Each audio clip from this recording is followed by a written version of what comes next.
Hands up like that. Anyway, would throw a shot and then hook. Ooh. Paulez.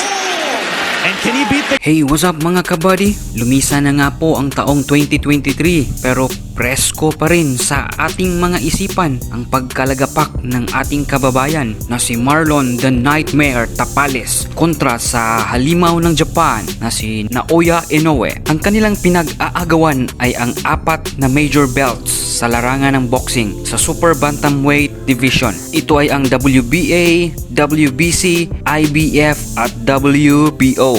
Hands up like that.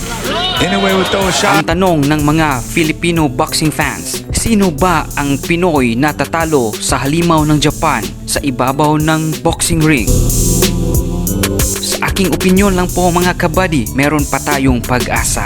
Pag pinaghaharap na si Cuadro Alas at si Monster Naoya Inoue, malamang makakalamang tayo dyan. Bakit ko yan nasabi mga kabady? Sapagkat kung ating babalikan ang mga tinalo ni Cuadro Alas General Casimero, di hamak malakas pa ito sa mga tinalo ni Monster Naoya Inoue. Katulad na lamang ni Zulani Tete. Si Zulani Tete ay tinalo ni Cuadro Alas General Casimero. Tete still looks unsteady. He's got to buy some time here and make Casimero miss. Casimero needs to pick his punches and he can't find the clean shot. Umabot ako kay Zulani Tete sapagkat si Butler ay tinalo ni The Monster Naoya Inoue via technical knockout sa round 11.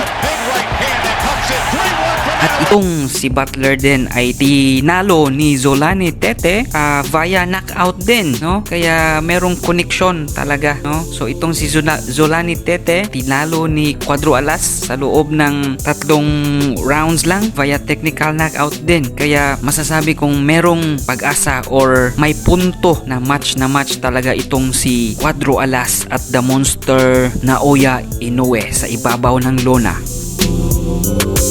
Meron pa mga kaibigan, itong si The Filipino Flash Nuneto Donaire ay tinalo ni Monster Naoya Inoue. Itong si Filipino Flash Nuneto Donaire tinalo ni Rigundo. Itong si Rigundo ay binansagang the runner kasi nung nagharap si Rigundo at Cuadro Alas General Casimero, ito ay takbo lang ng takbo, parang ayaw magpatama ng suntok o ayaw niyang sumuntok. Siguro takot matamaan kay Cuadro Alas, baka pugot ang labas. Kaya may connection ang mga tinalo ni General Casimero at tinalo ni Monster Naoya Inoue.